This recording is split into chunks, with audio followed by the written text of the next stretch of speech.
porque justamente dizer que toda pessoa superdotada apresenta, por exemplo, sobreexcitabilidade no âmbito emocional é a mesma coisa de afirmar que todas têm QI muito superior. Eu vou estar fazendo a mesma coisa. E sendo que hoje a gente sabe que não, né? Que não são todas as pessoas superdotadas que têm um QI muito superior. E eu diria que também não são todas as pessoas superdotadas que apresentam uma sobreexcitabilidade emocional expressiva. E falando dessa relação, a gente chegou a trazer, né, em algum momento, dois artigos que eu até passei para você, né, que são artigos de meta-análise, em que eles tentam ali discutir o quanto talvez a sobreestabilidade emocional seria fruto de um viés de seleção, né, da forma como os dados foram coletados. Você acha que essa foi uma conclusão adequada ou teria outras formas de enxergar aí o que eles quiseram criticar em relação à sobreestabilidade emocional com relação à superdotação? Olha, eu li o resumo, né, de um artigo do que você havia me encaminhado, então eu não cheguei a ler o artigo propriamente, eu só vi ali o resumo. E alguns pontos, né, que eu achei assim bem relevantes desse estudo, me pareceu assim, pelo resumo, um estudo bastante sério, né, que foi feito assim com bastante rigor nesse sentido, né, dessa meta-análise que juntou mais de 20 estudos empíricos acerca, né, da sobrecitabilidade e a correlação disso de alguma forma com a superdotação, mas esses estudos eles mostraram que existe várias variáveis envolvidas, né? Então, ou seja, não ficou circunscrito somente a essa questão da sobrecitabilidade, mas várias outras variáveis foram consideradas, né? Sendo uma delas o próprio conceito de superdotação.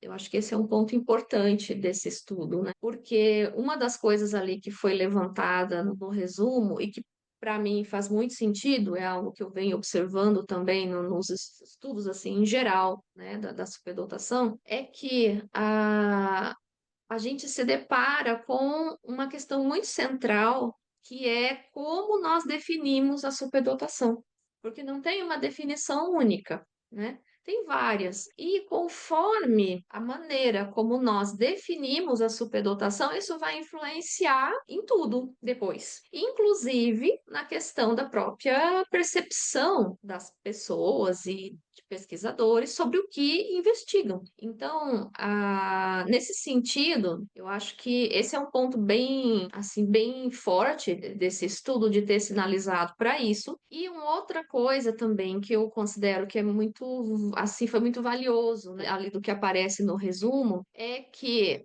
além dessa questão, né, da definição de superdotação, ela influencia muito nos estudos que são realizados, eles colocam ali, bem no finalzinho, né, eles colocam, eu não vejo como uma crítica, né, inclusive eles colocam como uma cautela, né, eles recomendam uma certa cautela, né, em relação à questão da sobrecitabilidade como um indicador de superdotação nos processos, principalmente educativos, né? Ou seja, e eu concordo com o que está ali. Por quê? Primeiro, a gente conhece muito pouco acerca de sobrecitabilidade até agora, muito pouco. A gente conhece um pouco mais acerca da superdotação, mas ainda assim, cada vez a gente está descobrindo coisas novas. E em algum momento mais adiante, eu vou também mencionar em algumas, né, das questões sobre a questão da própria singularidade das pessoas superdotadas. Por quê? O que eu posso trazer aqui, pelo que eu venho estudando e também por experiência, né? O que eu percebo? Pessoas superdotadas, elas não têm o mesmo perfil de sobrecitabilidade.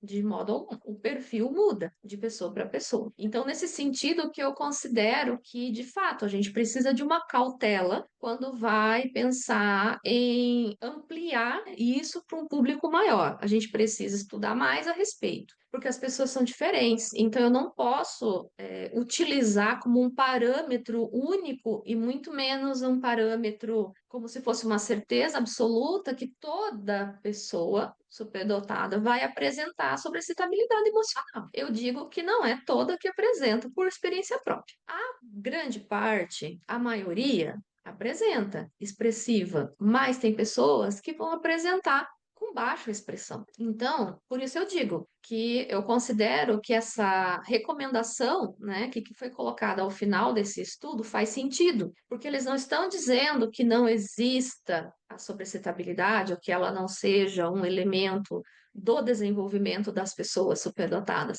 mas para a gente também não ir muito, como se diz aqui numa metáfora, muito, com muita sede ao pote. Ou seja, a gente precisa ir com mais cautela, porque nós estamos falando de desenvolvimento, e desenvolvimento é complexo, né? Então, eu considero, eu pensei isso, né? Claro, eu repito, eu não li o artigo. Tá? Eu vi somente o resumo, mas o resumo me trouxe esses indicativos que eu achei bastante valiosos dessa pesquisa, porque justamente dizer que toda pessoa superdotada apresenta, por exemplo, sobrecitabilidade no âmbito emocional é a mesma coisa de afirmar que todas têm QI muito superior.